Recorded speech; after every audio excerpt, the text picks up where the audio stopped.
Good morning, dear students. So let us go to exercise 6.2. After learning the theory of that is increasing and decreasing function, let us go to exercise 6.2. Question number 1 I am taking. So that the function given by this f of x equal to 3x plus 17 is strictly increasing on R. We have to prove that this is a strictly increasing function. So dear students, you see here given that f of x equal to f of x is equal to 3x plus 17. Dear students, let us take x1 and x2, 2 points on the real line. This is the real line, which is the domain of our function. So on this real line, I have taken x1 and x2. x2 is the right hand side number of x1.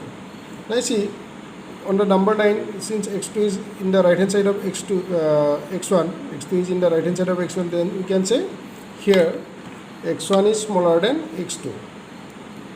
Here let's take x1 smaller than x2.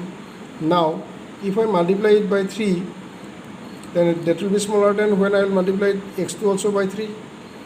No? So 3 times of x1 will be smaller than 3 times of x2. Now if I add to both sides 17, that is 3x1 plus 17, that will be again smaller than 3x2 plus 17, because adding 17 to both sides. So this is actually what? F of x1 is less than f of x2. So dear students, you see, what did you understand here? We have learnt in definition of increasing function, if x1 and x2 are two numbers in the domain of the function and x1 is smaller than x2, then if f of x1 is smaller than f of x2, we say the f is increasing. So therefore f is strictly increasing function. Strictly increasing. This is our answer. Understood, dear students? So if we get f of x1 is smaller than f of x2, you can say it is strictly increasing.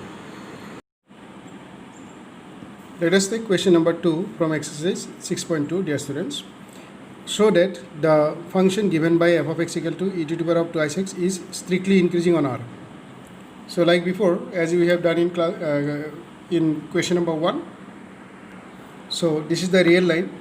On real line, let us take x1 and x2, where x1 is smaller than x2.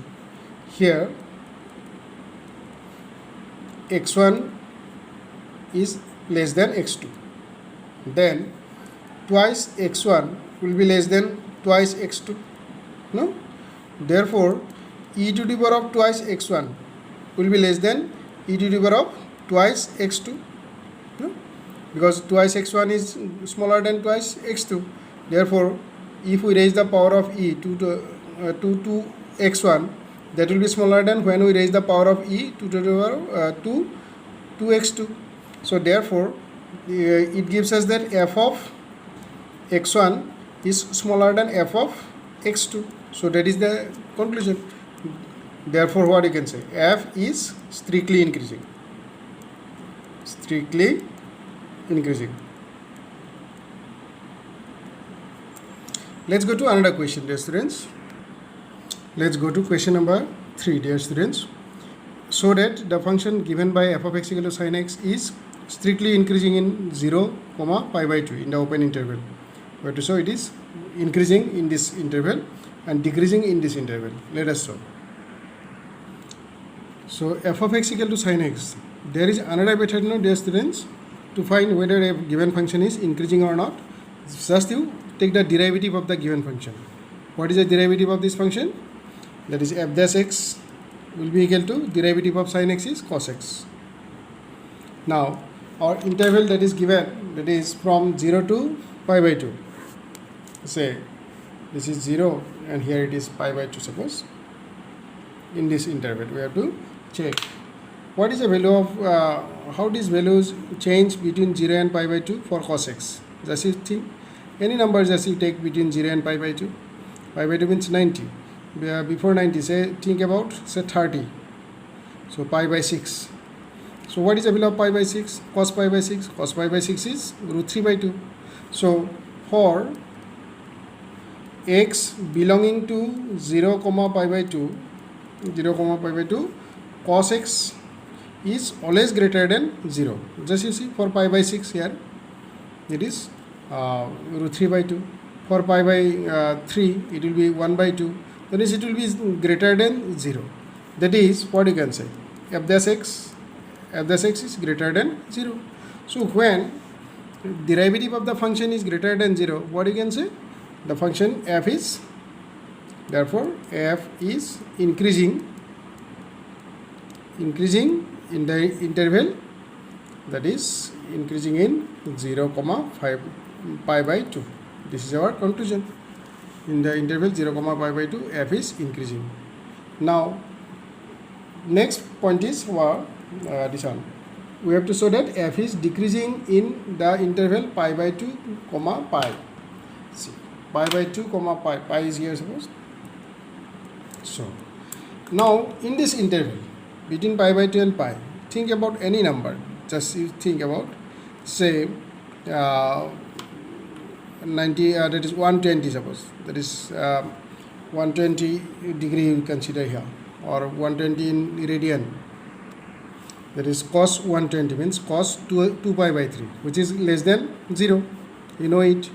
So just you see, dear students, again when we talk about, again when x belongs to that pi by 2 and pi by 2 and pi, in this interval x belongs to this interval, then what you can say, cos x will be less than 0 for any value between these two numbers. No, for x, any value you take between these two numbers, then cos x will be less than 0.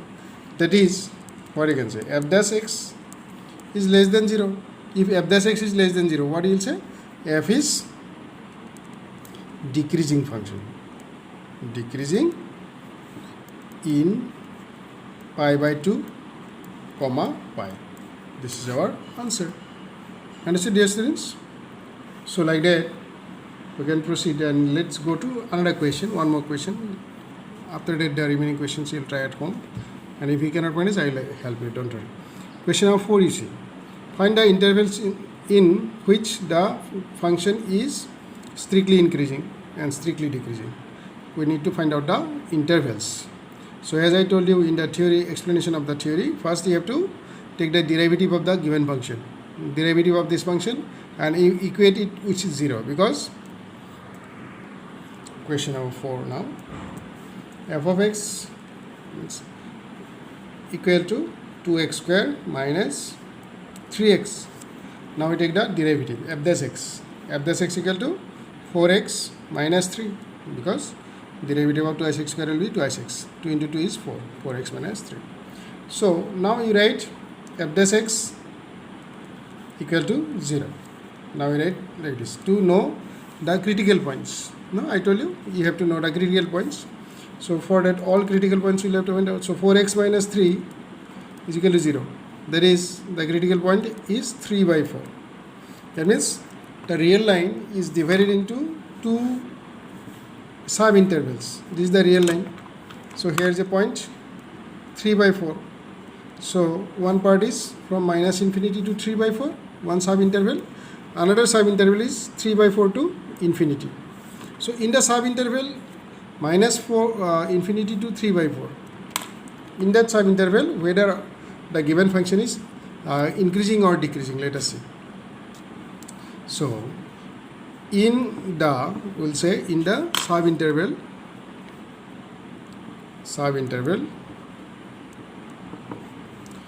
minus infinity to 3 by 4, in this sub interval we need to check the functions increasing or not, or decreasing. So let us take any number before 3 by 4. Think about a number before 3 by 4, say 0. So f dash what is that? F dash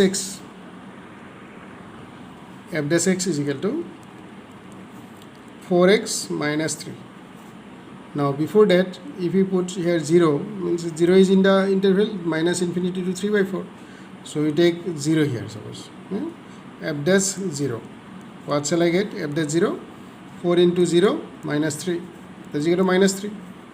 That is f dash x is less than 0, negative. If f dash x is less than 0, what will say? The given function is strictly decreasing in the interval minus infinity to 3 by 4. Since f dash x is less than 0, therefore f is strictly decreasing in the sub interval minus infinity to 3 by 4. Got the idea? Next, let us check any number taking by any number in the sub interval 3 by 4 to infinity. Okay, so in the sub interval, now second checking is in the sub interval